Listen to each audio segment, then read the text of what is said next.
أعوذ بالله من الشيطان الرجيم بسم الله الرحمن الرحيم الحمد لله رب العالمين الصلاة والسلام على رسولنا محمد وعلى آله وأصحابه وأتباعه وسلم. السلام عليكم ورحمة الله. So we continue with key concepts in Quran.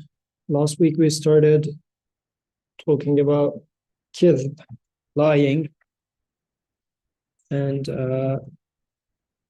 we went through a verse which doesn't include the word Kizb in there, but we talked about how Satan was saying that it was Allah who gave you a promise of truth. I too promised, but I failed in my promise to you.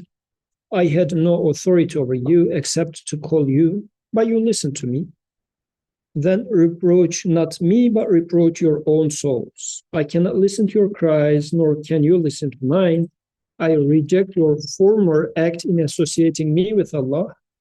For wrongdoers, there must be a grievous penalty. We talked about that last week. We mentioned that Satan is being mentioned in Quran as if the embodiment of lying. So today, inshallah, let's go through another verse, another set of verses from Surah Rahman. And in this surah, this is another connotation of lying that's being mentioned in Quran.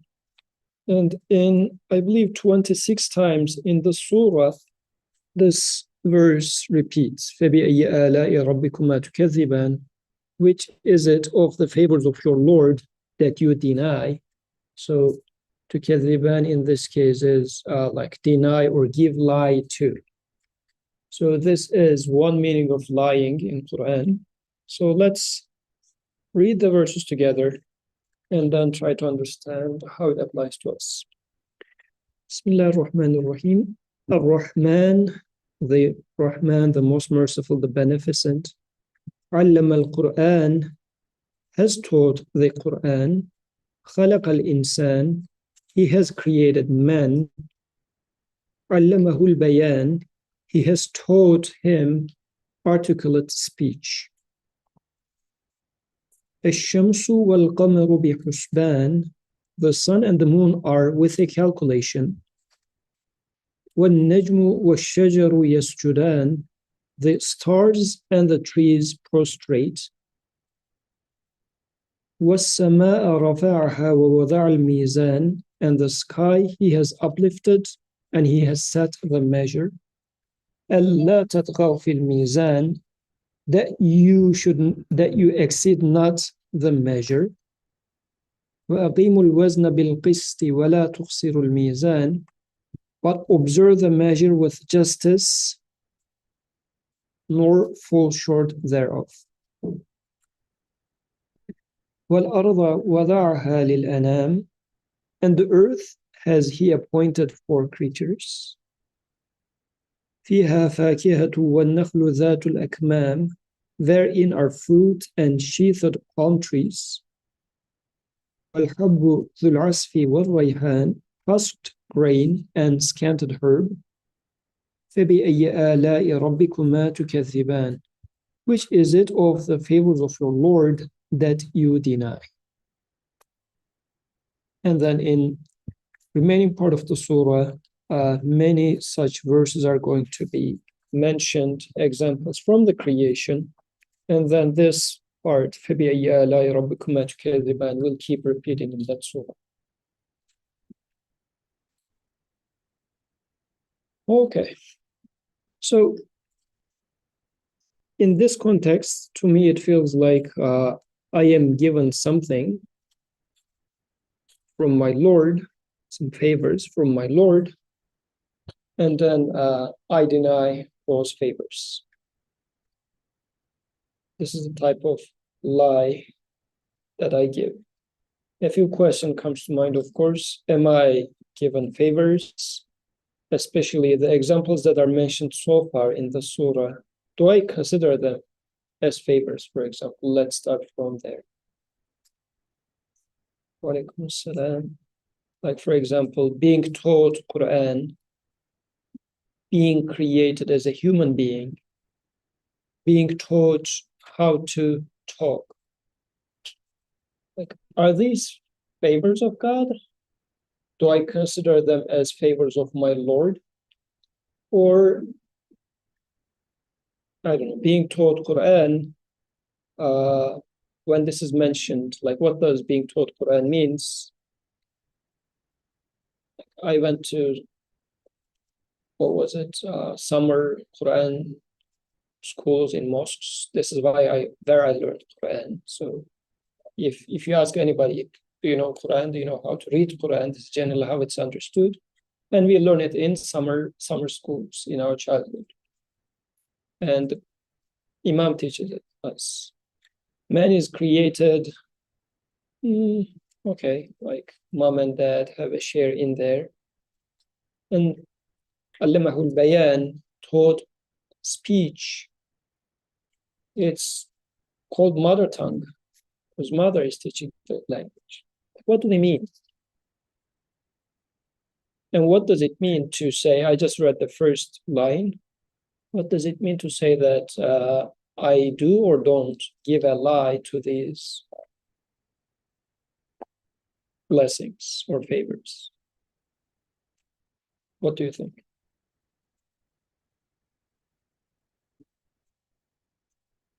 Any of the verses that you would like to pick up on among the first? علم القرآن خلق الإنسان علمه البيان.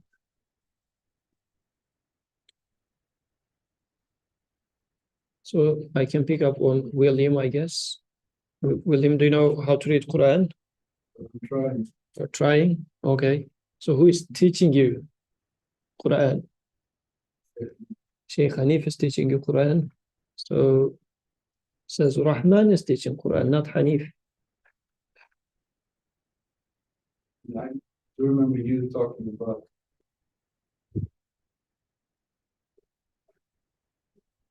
kind of sort of how ridiculous it is.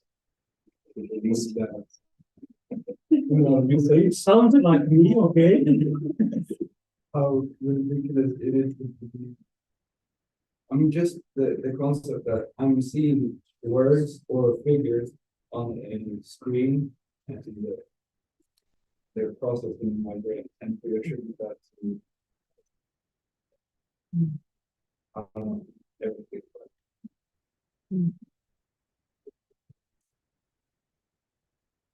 This being taught or learning, this is so central for humans. Like humans do learn. Like unlike majority of the animal kingdom, because animals are born, they know how to walk, they know how to fly, they know how to make honey and whatnot. There's no university of how to make honey, for example. Like bees are by birth, they come with that skill. When it comes to human being, that skill is being loaded over time. But who is the teacher in this case?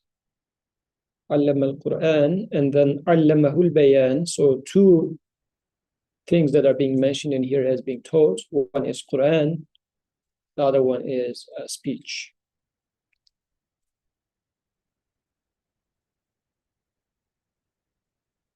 Last weekend, we had a friend and guest at our home. His son understands everything, but he doesn't talk. He was almost like 3 years old, I believe. So I was just looking at the kid and I said that the update didn't come to him yet, like the speech. It's so miraculous because it's not like that this child is unable to understand, for example. You do see that you can communicate with the child, but he's not talking. So he's not taught how to talk yet. And it's not about the parents. The owner of the child, the one who teaches how to talk, didn't teach that kid how to talk. Seeing such examples makes me think, if I consider my child to be like, I am proud of, oh, my child talks so well, so such an articulate child. What does that mean then? Sometimes parents are proud of their children, right? He's just 2 years and talks this much. Wow. Like when somebody says this, you start feeling a little pride. But what does this pride mean? You're stealing something that has nothing to do with you.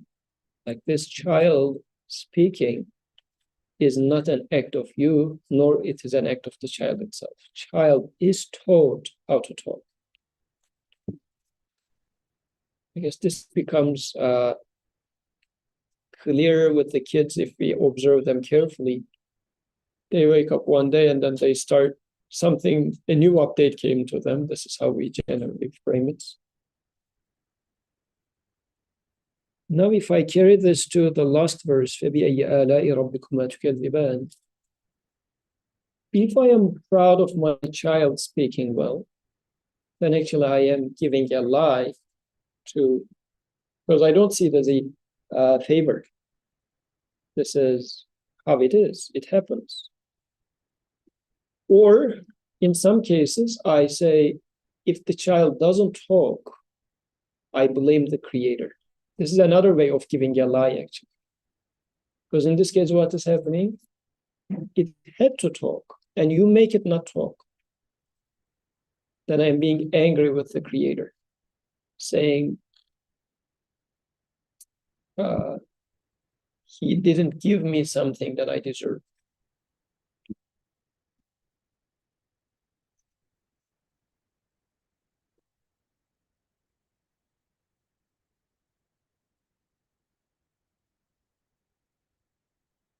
Yes, you guys are so focused. I don't know if it is. Shall I keep talking or you're just warming up? Warming up? Can we talk about the part where it says this guy has uplifted and he has the measures that you exceed not the measure, but observe the measure with justice more fully. I feel like I'm not like comprehending, especially the part about observe the measure with justice, nor fall short thereof.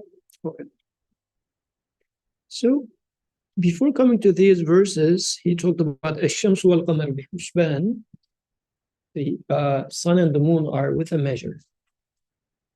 And then he's going to bring it to measure a different type of measure.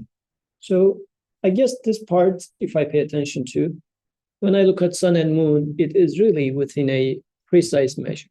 And it is following, both of them are following their course. No randomness, no nothing in there. So it looks like carefully calculated measure is in there, and this measure is being maintained.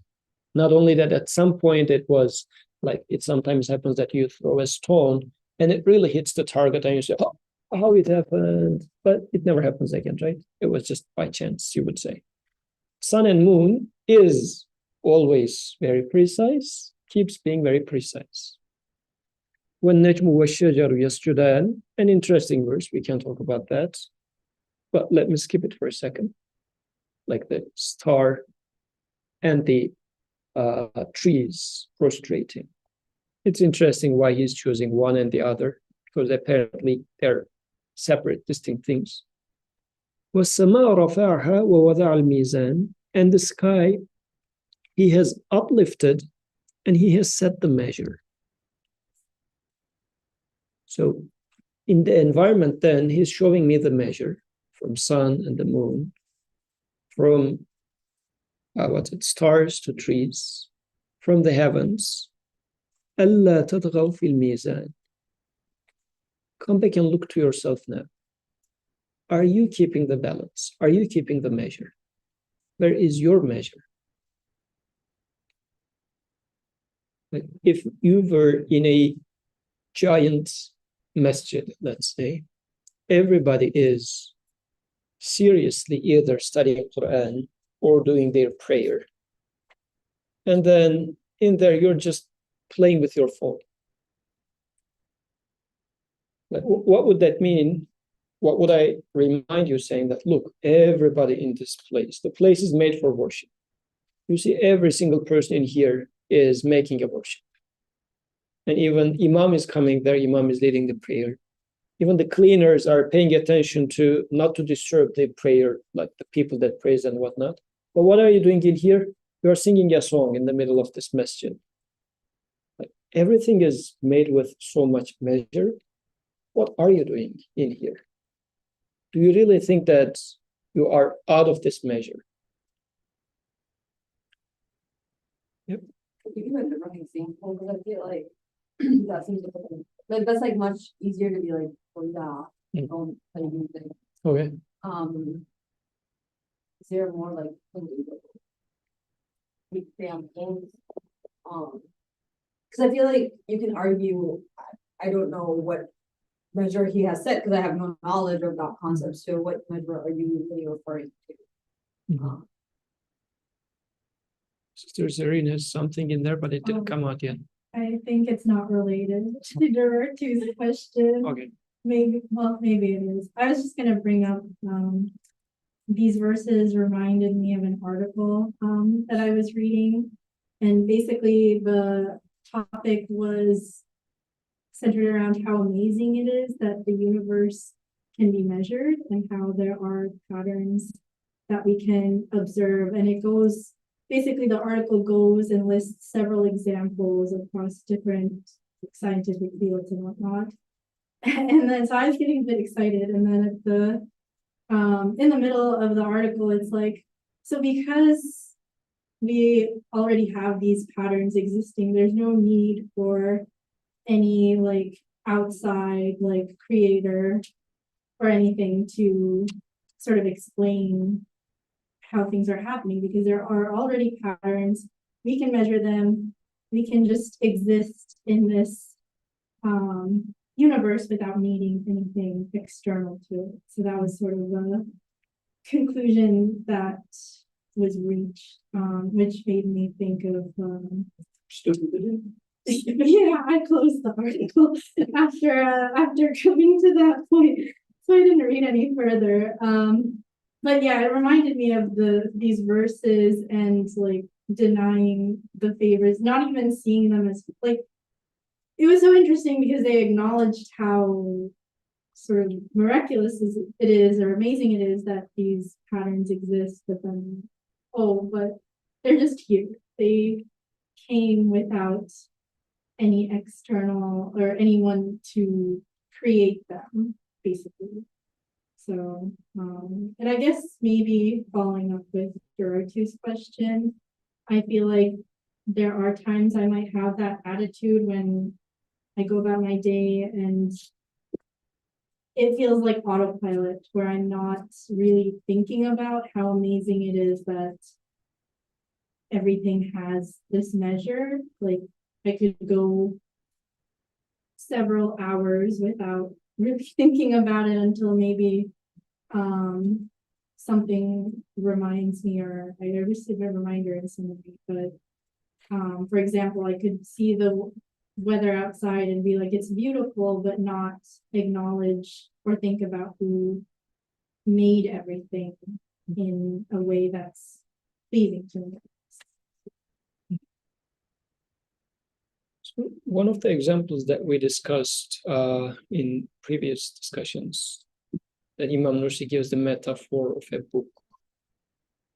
So he says, a king writes a book with very precious metals and whatever.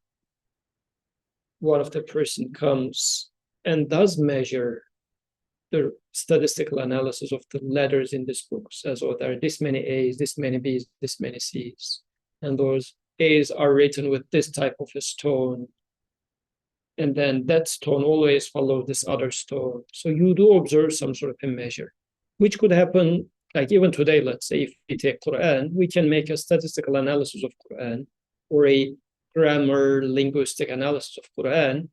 But if I don't take Quran as speech of the creator of here, like it's a meaningful speech, then although there are so many measures set in there, since I set my measure wrong, I mess up everything. The universe is a written book. All these measures are telling a message to me, and as the first two verses, like first couple verses highlight, علم al-Quran in this case, then I can take Quran as the book Quran, but also the macro Quran, which is the universe. He is the one who is teaching you this Quran. Like, he is making you go through this book of universe. And he taught you how to talk. Just put the points together. The one who taught you talking is talking to you through creation.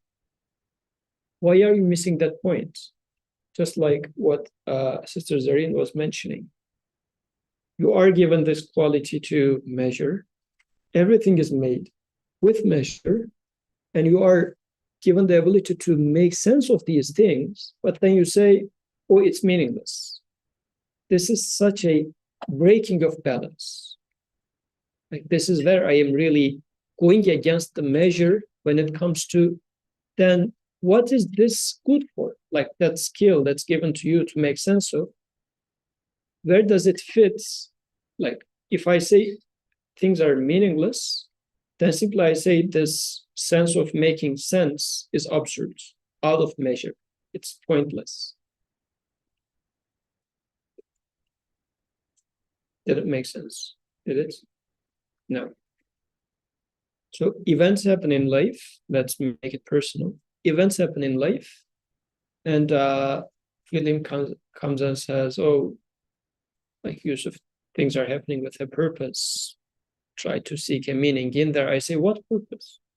No meaning. It's just some, I don't know, somebody else came and steal my money, or that this person was like too jealous of me, came and took away my belongings. That's it. No, what meaning are you talking about here? I don't see any measure in such an event taking place in my life. Although stars were with measure, trees were with measure, everything in this life were with measure, but I don't make sense of it. Because I say, no, there's no meaning. It just looks nice. I can predict, but there's no meaning, no speech in there.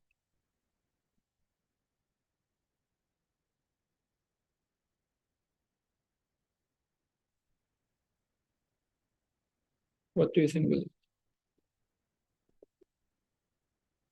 What do you think? I was thinking about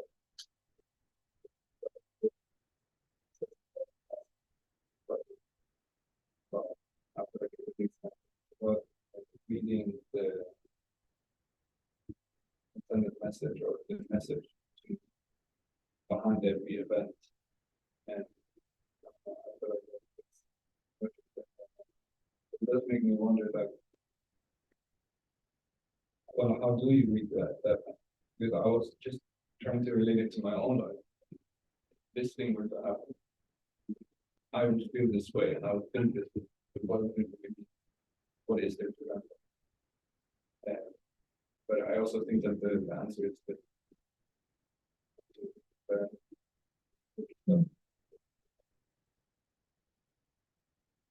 Can we say, I mean, that's a good question. How do I learn? How do I make sense? Can these verses tell us how we make sense? علم القرآن علمه البيان.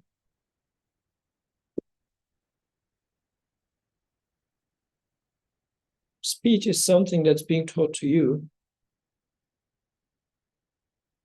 And it looks like by that speech, your creator is teaching you something. So Quran gives examples such as, like for when it comes to gossiping. We say, is gossiping good or bad? I mean, it's fun. Gossiping is fun. But Quran gives an example. Says, would you like to chew the meat of your brother? You despised it, didn't you? Actually, would you like chewing meat of a dead brother of yours? أيحب أحدكم أن يأكل لحم أخيه ميتا فكرهتموه. Like, you despise it, you hated it, don't you? So it is saying that actually I taught you that this is something bad. just check with your senses, chewing your brother's dead meat. Let's say the person is dead and you're just chewing their meat. Is something so hateful to you. Gossiping is like this because from behind that person, because at this point the person is like dead, like he's defenseless, and you're chewing his meat. So through your senses, I told you something that this is bad. So you can relate to that. How would I know gossip was bad? Creator would say, well, I told you with your experience. Plus, in Quran also I am teaching. With my speech, I'm also giving you guidance. Like with my proper speech, I am giving you guidance.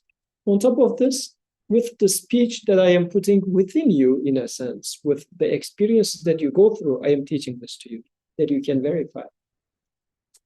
You're taking a bayan as your speech, which makes sense. You can also take it as a speech, because the bayan is also like a clear, something clear, obvious, clear sign for it. It's the same word. The speech in the creation, which is a clear sign of the creator. So he taught you the speech that you observe all the time. He taught you how to read it, understand it, listen to it. Mm-hmm. And this also can then be taken back to how in the story of human's creation, human is taught names, which we discussed before here. So you know what it means to be happy. You know what it means to be merciful. How do you know that? Like even a small child, like a baby, 2, 3, 4 months, when you smile at the baby smiles back at you. Where did this baby learn about tenderness? It's being taught. So these are the things that we take for granted. So given all these pictures that I am being taught, I am being given all these, and elsewhere I do sense this, everything is being done within a measure, then it comes to me because it looks like I am the recipient of all these measures. Like I could have been indifferent.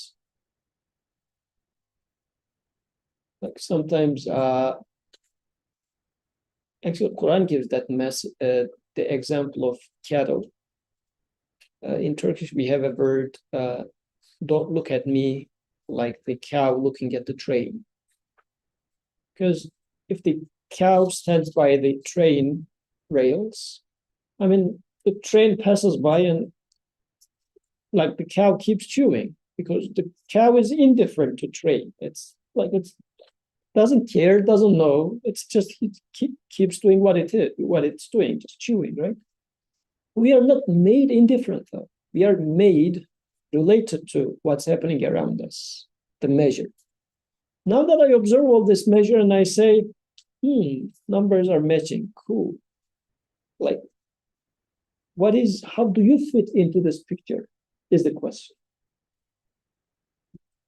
Don't set the measure wrong. Because I am going to be the one, as I observe these measures lining up, I will make a judgment, a decision. This happens by itself, or it is pointing to an all-merciful one, all-knowledgeable one. Because the article that Sister Zareen mentioned is saying that all these measures, it happens by itself. This is where that person really messed up the scale. The measure is just blown up. At this point, the measure got blown up. Everything was measured within measure, and then you say, oh, it happens by itself. Or there need not be someone who makes it. What do you mean? Does it happen by itself? Like what sort of an absurd or out of measure statement is that? This is how we mess up the measure. As it happens in this large scale, in small scale in our lives, this is where probably we start messing up with the scale. I say,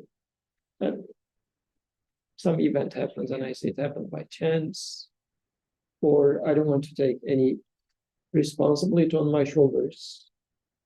keep consuming, but never be thankful. I keep receiving, but never reciprocate. So this is another place where I mess up the measure or the balance.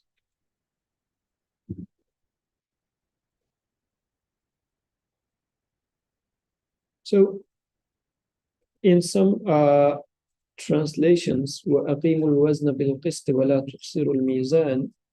So this verse number 9 is being taken as, in the very literal sense of the word, since everything is within a measure, then when you are weighing things as you are selling stuff, don't mess up with the scale.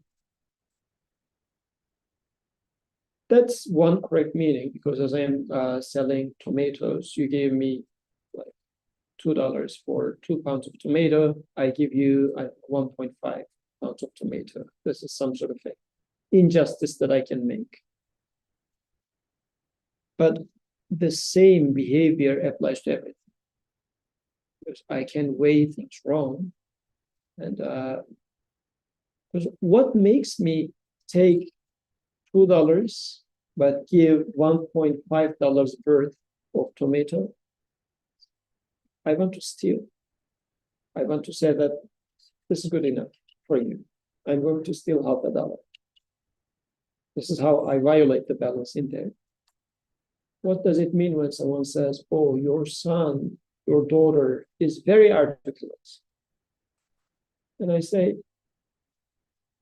astaghfirullah. I mean, yes, she is. Because, my grandfather used to be very smart. But of course, God creates, of course. But, like when I say such a thing, what am I doing with this balance? I am giving some of it to the creator, the other part of it to myself. Like I am stealing some of it, saying that this portion was mine, my ancestry, or like if I say, actually, we were having a similar conversation with William. I said, how tall is your dad? How tall is your mom? Like, you're tall. I said, oh, you're tall. Well, yeah, of course, my mom and my dad were tall as well. Like we keep saying this type of things, right? So where does this come from? Well, part of it, of course, God gives, but as a matter of fact, my parents were also tall. So I am taking something that God has given. Part of it I give to God, part of it I give to my parents. So this is how I am violating the balance or the measure. Yeah. So it makes the 7, 8, and 9 maybe clearer. Because when we look at the condition, when we look at speech, we see that there is measure there. Like if mom is tall, William is tall. You see the measure there. You see an order there. But then the question is, as Sister Zerin's friend of in his family,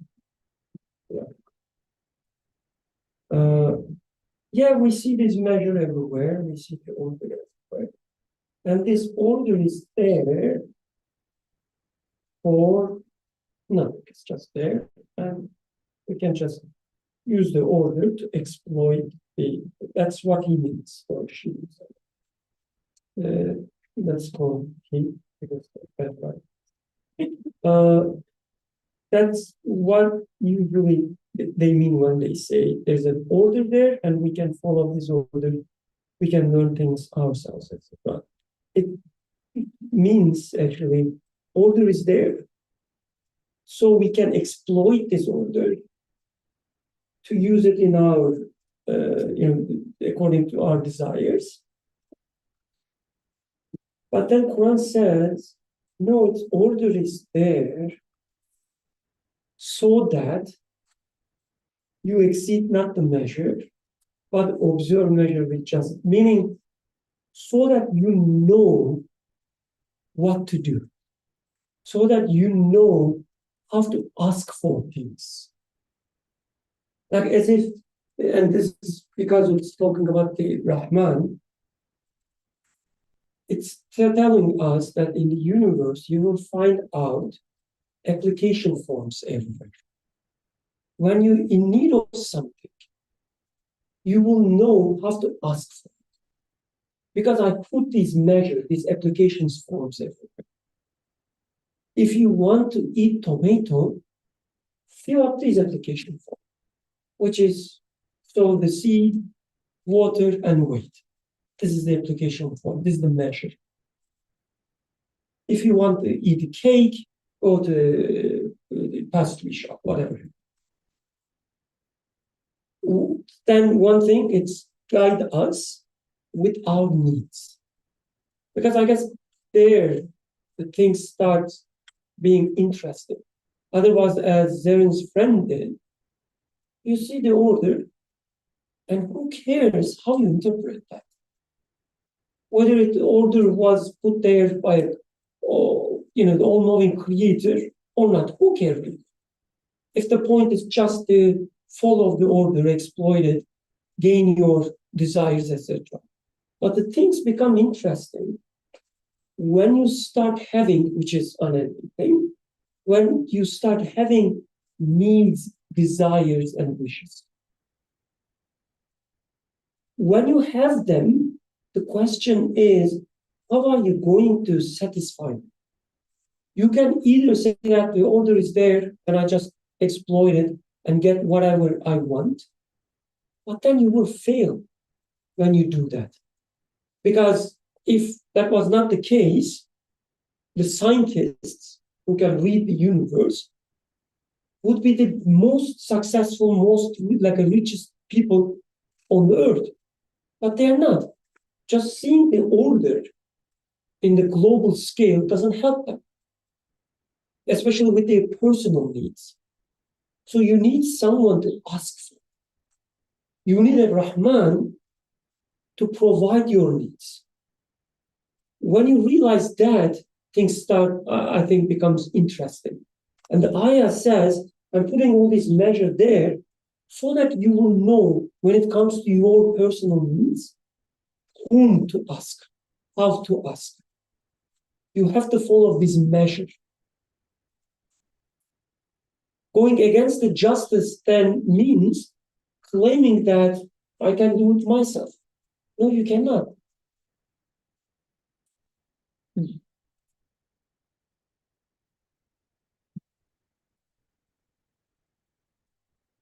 Mr. Gerard, what do you think? Coming back to you, is it any more clear or not yet?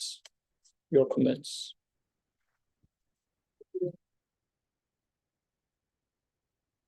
Sorry, I just have to sit with it because I'm trying to also understand within the context of.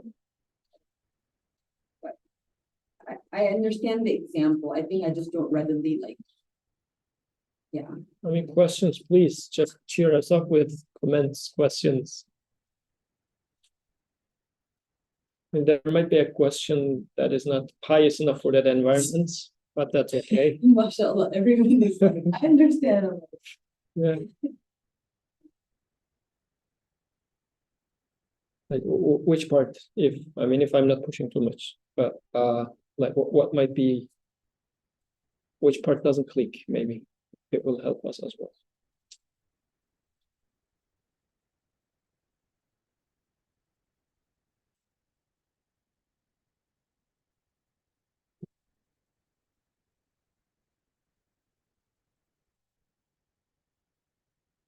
I think everything that's given example, like the sun and the moon, obviously that calculation makes sense. And I can even think in my own life how there is measures that are observable, but there's also other things that feel finite. I feel like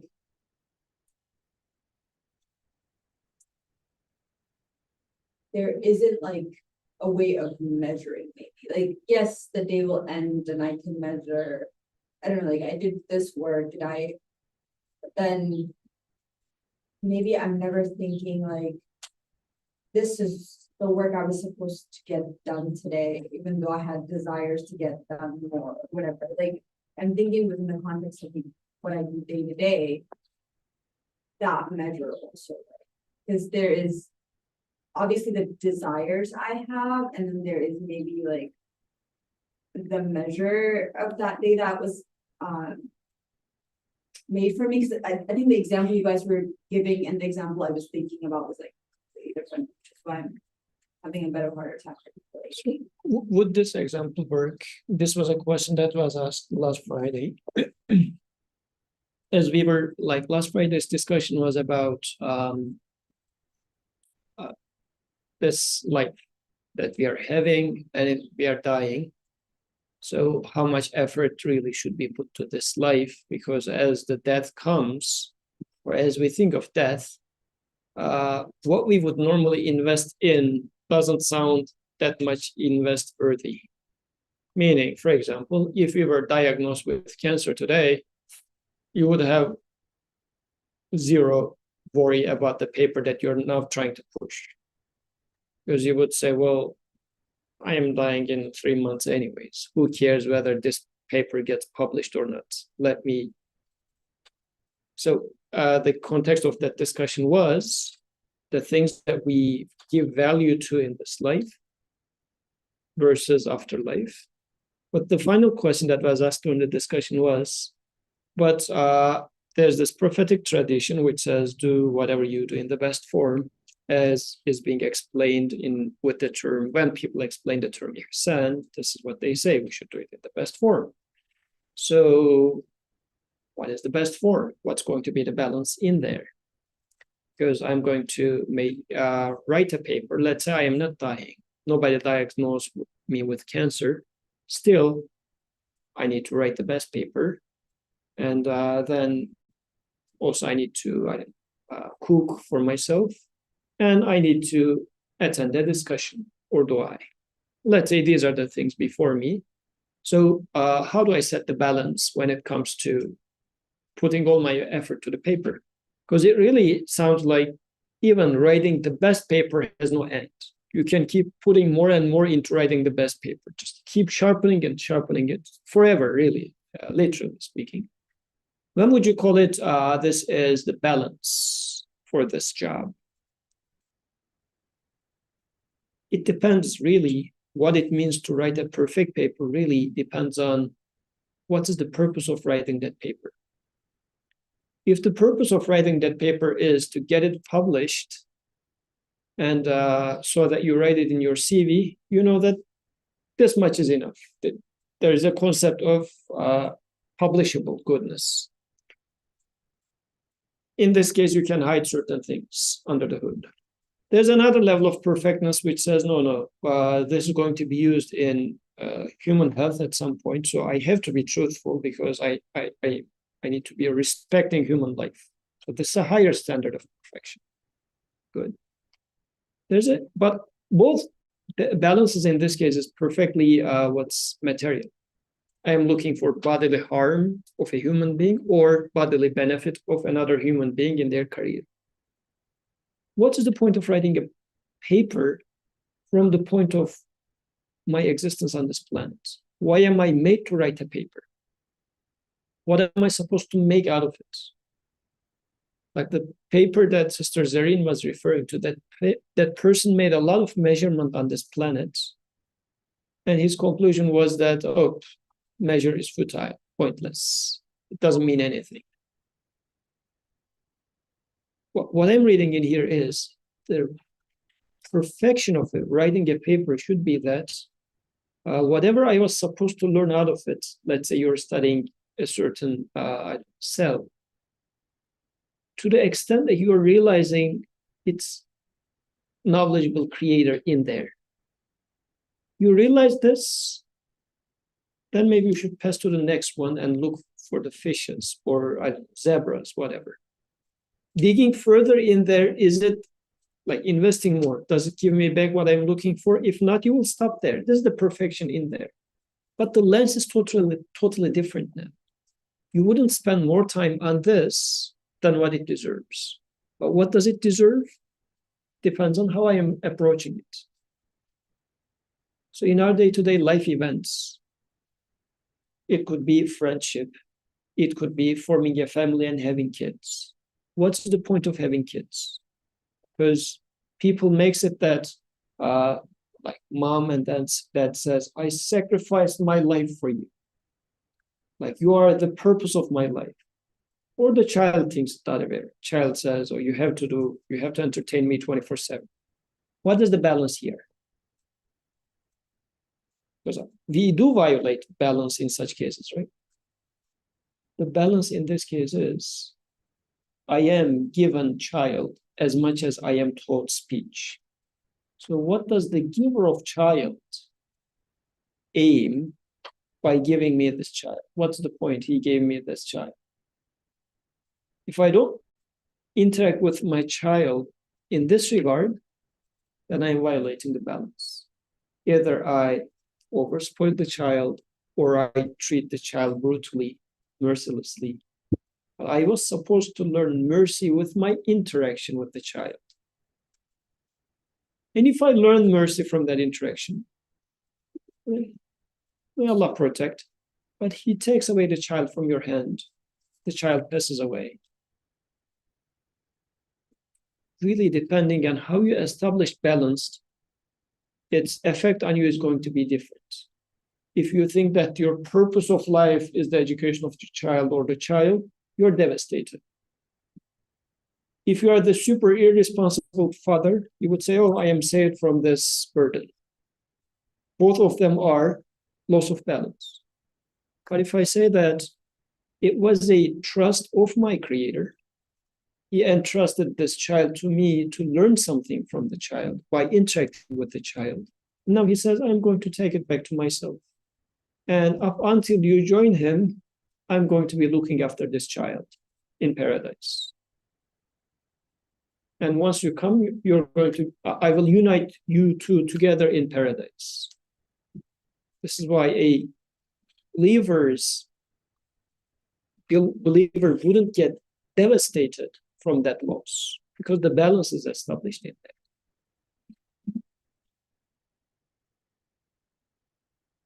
I don't know if this was a little more relatable. Yeah, can I ask a follow-up question? So in the cancer terminal question, I think the example that's always given is like, yes, the minute I hear I'm gonna die, it's very easy to balance that I'm gonna not care about the world, but I'm thinking it's like, what if it's the opposite? What if I'm like, I can't waste this small life that I have left, so I should at least put it to good use, whatever. If good use means like, I want to get to know my creator through that paper, quote unquote, then I'm gonna write to my best ability, whatever that intended paper is. I guess like, because the other end is like, it's like I've given up on life and I'm like, what's the purpose of life versus I continue my day-to-day? Because I feel like it diminishes the importance of day-to-day, but that's what makes up my lifetime, right? Like it's not these fancy cancer diagnosis that's making up my day. It's actually like I wake up, I do this mundane, supposedly thing of like going to work, coming back to my family. Like that's the repeated thing that I think I'm trying to get at, that I'm like, most of my measurement, I feel like should have been that. So even if I do get cancer diagnosis, maybe I'm just going to the hospital and trying to come back to that normality again. So wouldn't I still be doing the opposite? Why would I be? Yeah, I mean, if I make the balance proper, actually, yeah, I would say what changed? Still, I am like, if writing paper was a means for getting to know my creator, even if I'm diagnosed with cancer, I would say I will keep doing my research because it's still part of my balance. But you were going to die anyway. You didn't know when you were going to die anyway. So what difference does it make that like it came up now? Right. If my motivation for that paper was fame or something, then realizing that since the measure was already messed up, realizing that death is coming and I'm not going to benefit from the fame that it will bring, I would say, forget about the paper. But if my relationship with the paper was, or whatever I am doing, it could be my kids and whatnot, or let's say how I treat my wife, then I would say, well, I'm not making this friendship for continuation of life. Yeah, tomorrow I am dying, but still I have an eternal life together. So that relationship is something for that, then my behavior wouldn't change. So this is why if the balance is messed up, we will have a imbalanced response. If the balance is set proper, then yeah, I'm going to keep doing the same thing. Even that is not going to bring any change to the equation. The other, I guess, comment slash question was how hard it is to actually observe yourself in thinking that like this measure is quote unquote imbalanced. Like maybe I'm not observing the measure with justice and I'm certainly falling short of it, but how hard it is to actually like think that you are versus feel that I'm not. Because like Sister Zareen just mentioned, I forget there's a measure, and then something triggers me back. So supposedly there are, like that article, there are suggestions, but then I'm always maybe reaching the wrong, like maybe I get some sound warning, but ultimately. So I guess isn't it really hard to be the observer measure with justice? Because I feel like it sounds nice written, but it's actually quite hard for me to feel like I'm doing it. Okay. Actually, I was when Brother Bergman made his comment about like the author of the article, like being a friend or something. My initial reaction was, in my head at least, was, I don't even know this like person. Like this is just an article that I happened to come across on my like web browser. So that thought itself, I guess, would also be my understanding is that that would also be upsetting the balance because I thought like my thinking was I just happened to come across this article. So I guess just to emphasize what Dorothy was saying, it is really hard to actively pay attention to like your thoughts. And I guess maybe part of it is just to really slow down and think about like what you're like even thinking, I guess. Because I guess afterwards I was like, wow, after all this discussion, I still had that thought of, oh, I just happened to come across with the article. So I guess you constantly have to go through this teaching and this like these experiences in order to like even if it makes sense, in order for it to like fully settle into your heart.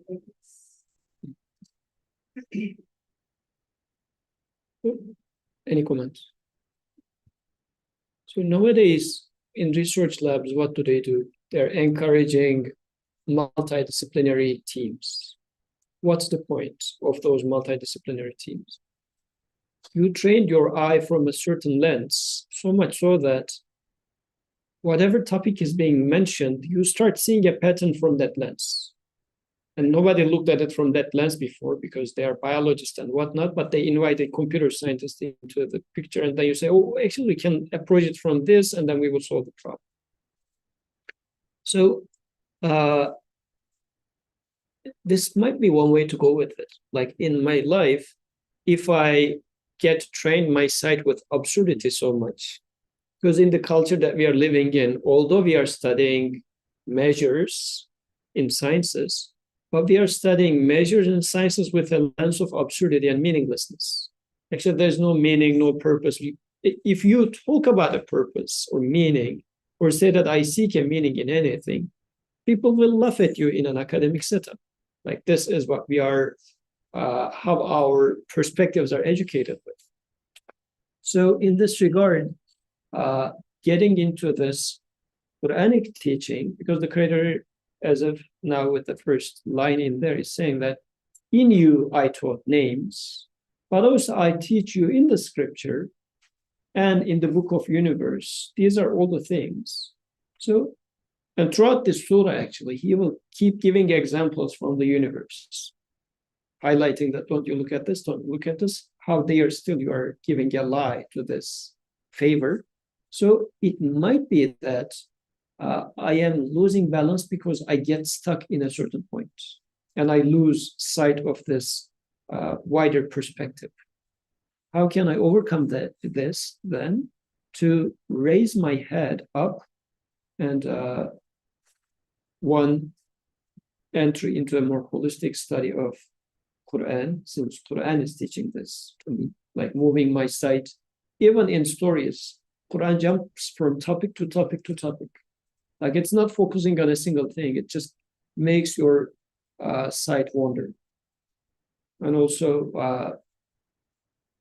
I need to look at the universe with the same focus as well. Is what I'm hearing from your comment, and yeah, this is where I find myself too. But I get stuck in things and I lose sight of what the Quran in here was mentioning, from heavens to the earth to the, if you like, subatomic particles. So when we take the word measure mizan in a technical way, things becomes, I guess, more difficult. Like in the universe, there is an order, there is a measure. How am I going to know that or following the right path based on this measure? The question sounds as if, whether my actions, align with the physical laws or not. Hard to answer. But when we take the mizan as the following ayahs point out, not only the order of with what speed moon and sun they rotates or what path they follow, but actually the order or measure of sustenance. So this is the measure that you observe, the more important measure that you observe in the creation. There is a measure, as if like a law of sustenance in the universe. Moon and sun put there so that earth becomes a living place of the creatures, wherein fruit and shaded palm trees, extended herbs, etc. emerge. So that's the measure, maybe the bigger measure, more important measure. When you follow this measure, when you say that whatever we need, it is being provided. And it is being provided in the best way. He doesn't even give you just herbs. Right? Eat these herbs. No, they are scented herbs. It's not only giving you nutrition, but also the pleasure. That's what they say about the food. All your senses work together when you eat food. If you lose sense of smell, for instance, the taste disappears. To some extent, at least. So this is how things are being created for. That's the measure. And when you learn how to read this measure in the creation, every action of yours, right? You just have a desire, you have a need, and this need is provided in the best way.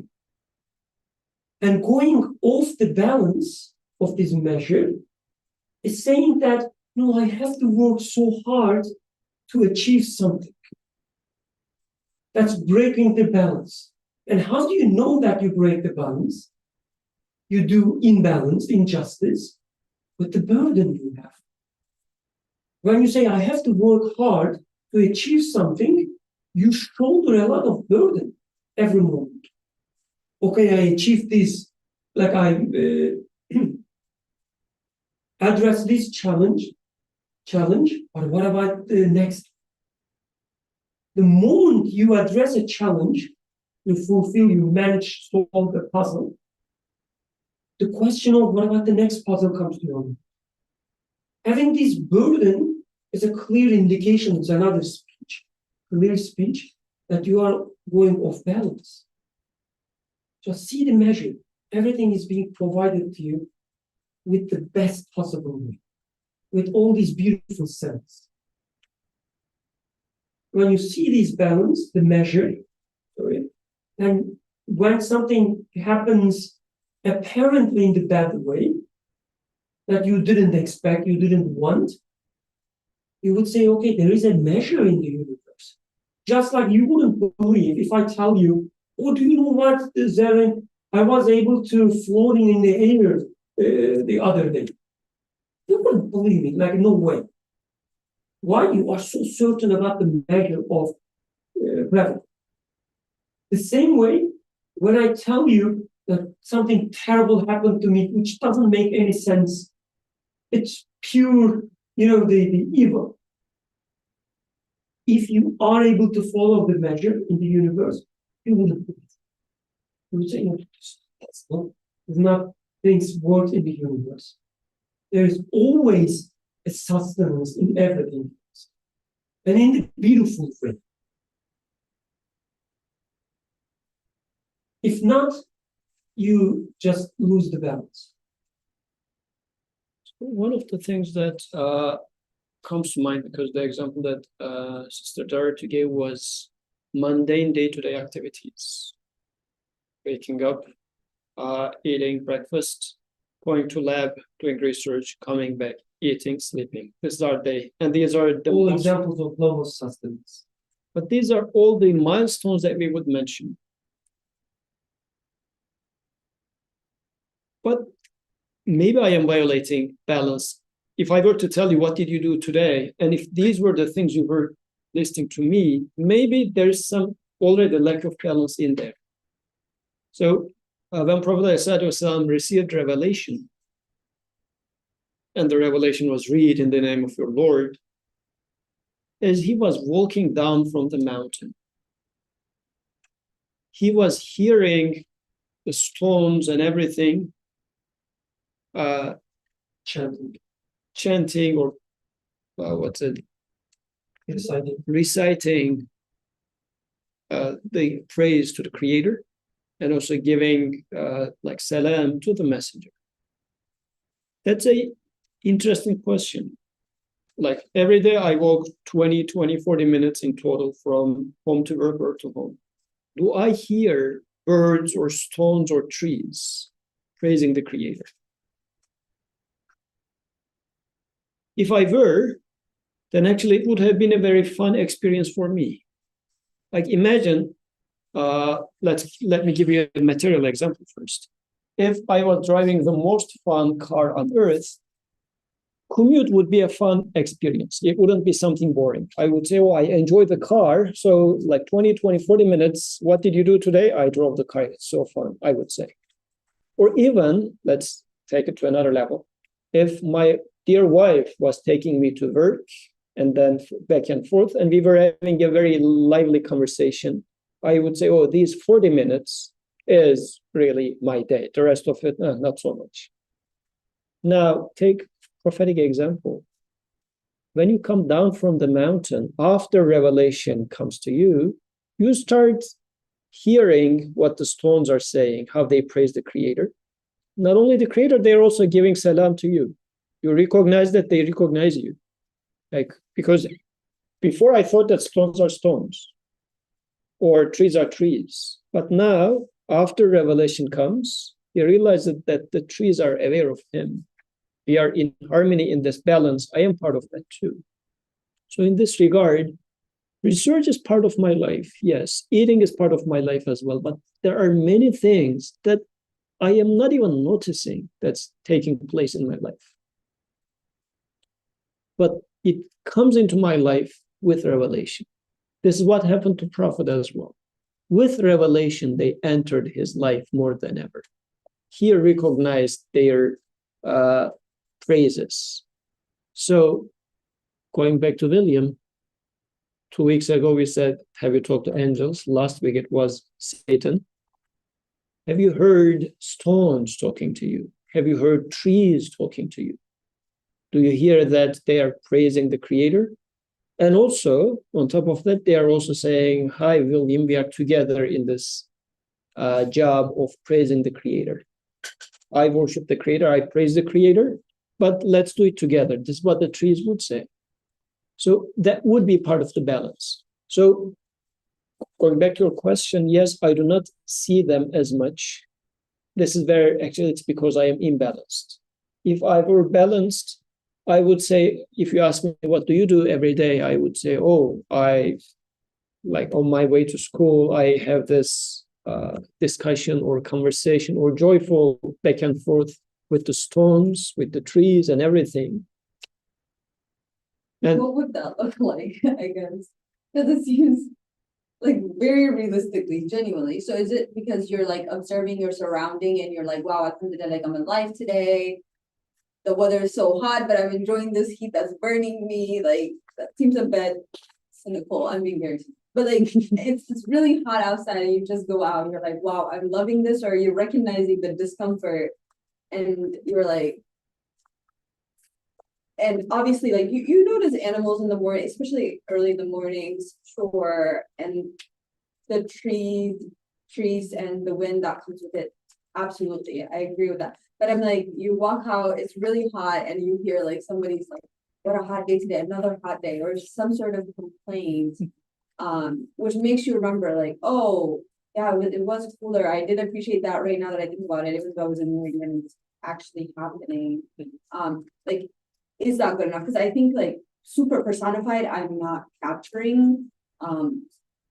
Versus like reality is more maybe I'm not appreciating everything. I'm like, but in contrast to something else, I'm like, oh, that was actually nice. yeah, and I mean that's what the verse is saying. The verse is saying that yes, you are like this, I know. But this is why the whole measure is made up. And this is why actually I am highlighting, bringing them this to your attention, saying that you're missing this measure. Look, everywhere is with measure, everywhere is with this careful handcrafting. So just look at them, try not to miss them, so that you're going to be part of that measure or order as well. Like this is how it happens with kids, right? Privileged kid, born in an environment where where whatever she asked is given. What would that time to time do? Say, oh, let me take you to Kensington and let's walk a little in there, so that you do observe what you're missing. Like, because the kid would say, well, this is the norm. Why are you being upset, Dad, when I ask for a new toy every day? Because this is the norm of the kid. Like the kid doesn't know that he or she is out of bounds or out of balance. What does the dad do in this case? Oh, let's take a tour around the city, and then you will realize what's going on. So once we lose this balance, the creator is saying that look at the universe, everything is within a balance. You are the problem guy. Just look at how imbalanced you are. So I think maybe as a remedy, because you're, I mean, very beautifully asking, practical, how am I going to make practical use of that? Because neither the stars nor the trees are part of my life. My life is all about walking from home to work, do research, come back to home. Yeah, what does that seeing look like? I guess like that observance of you're like, yes, I'm observing. I'm hearing the rocks talk and the trees talk, and like what does that look like for I guess, yeah. So just paying attention to, I don't know if this is something about being a little more vigilant, but as I'm walking to work a few days ago, somehow an ant caught my attention as I was going from 38 down in the market. The ant was passing by. I said, I am hurrying to work, and this ant is hurrying going from here to there. To me, the ant's endeavor is so insignificant. How about my endeavor of trying to catch up the work? Because I feel like I have to get there on time and do this and that. What is that really valuable thing in life?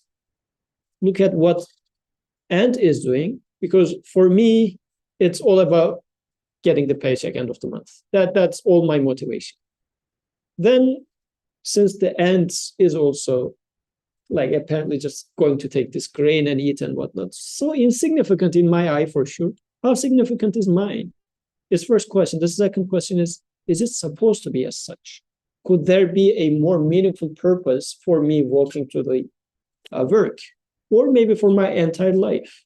So reconsidering all these, an ant can teach me that, saying that, look, nothing in this universe is imbalanced. You are given so many skills, and what are you wasting it for? Still, you're going to go to work, but motivation is going to be different. And this is the matter. It's not like, oh, shall I not go to work then? No, ant will still keep getting the grain. But then I will look at the same event and say that, oh, the ant is actually, as Brother Birkan is saying, asking for sustenance from its Lord. It's making a conscious act of worship. It's not simply trying to save the day. Likewise, when I walk to work, it shouldn't be all to get the paycheck. No, my Creator is creating an environment, an occasion in which I'm asking for sustenance from Him, not only for the paycheck, but for interacting with people, to learn something from them, or while teaching something to them, learning by this experience, like in multitudes. But it's all about something, it should be beyond like the ant passing from here to there. Because once you crash the ant, everything finishes. I am crashed, everything finishes. Then it's so distressing, while everything is so much measured, everything just hanging on this very thin string of death, makes it so imbalanced, so absurd. So it should be beyond that. Yes. One maybe example from the other books. Like when you walk, you see evidence talking. The other extreme is walking with a friend, and it's like a riverside here in Philly. I'm talking about the trees or flowers. I don't remember all the details, either with my daughters or my wife, or maybe it doesn't matter. But the topic is about the trees and the flowers. And he told me very seriously, genuinely, he told me, for me, it's just a block, like a matter on my path.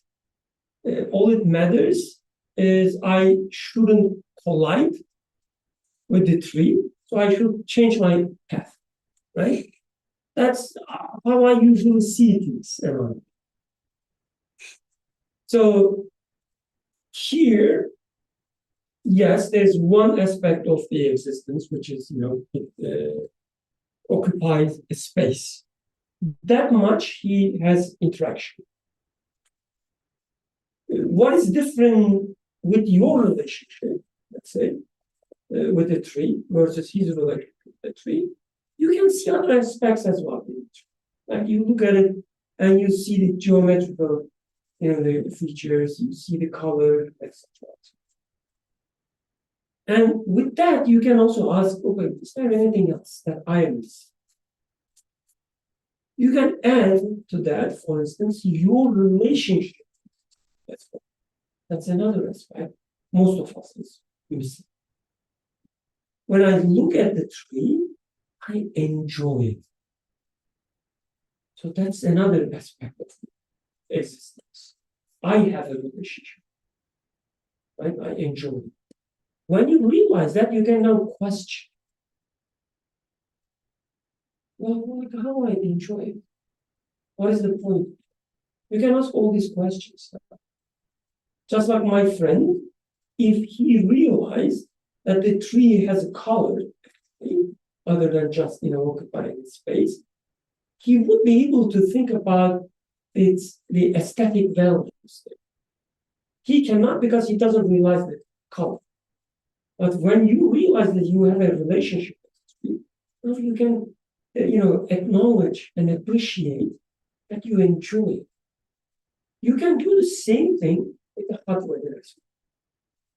Some people would just walk, sweat, and say that, okay, I'm sweaty and I need to take shower. Some other people would walk, get hot, you feel the warmth, and realize, wait a second, I can feel the stone next to me cannot, but I can. It's something special. It's specific to me.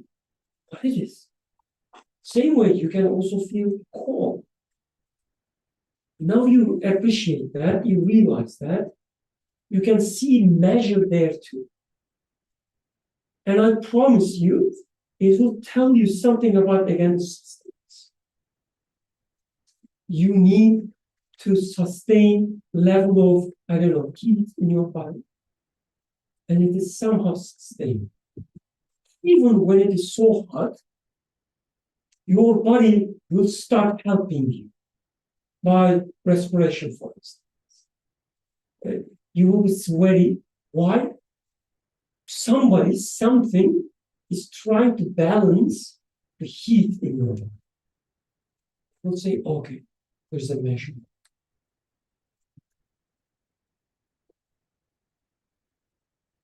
Jazakallah khairan. So, and as a conclusion then, فَبِأَيِّ آلَاءِ رَبِّكُمَا تُكَذِّبَانِ. After seeing all these, conclusion is, given all these, still, how do you deny or give a lie to all these favors that you're receiving? So this is one meaning of Kizb, lie, in Quran. Many more verses in the same surah, if you would like to take a look at Surah Rahman today. And interestingly, the surah starts with the most merciful, Ar-Rahman, and highlights favors of the Creator with mercy. So all the sustenance that Brother Birkan was mentioning. So wherever you observe sustenance, let it be sustenance for your stomach or respiration or everything, is an act of mercy that you receive. How do you deny that? How do you give light to this? سبحانك لا علم لنا إلا ما علمتنا إنك أنت العليم الحكيم وآخر دعواهم أن الحمد لله رب العالمين. الفاتحة.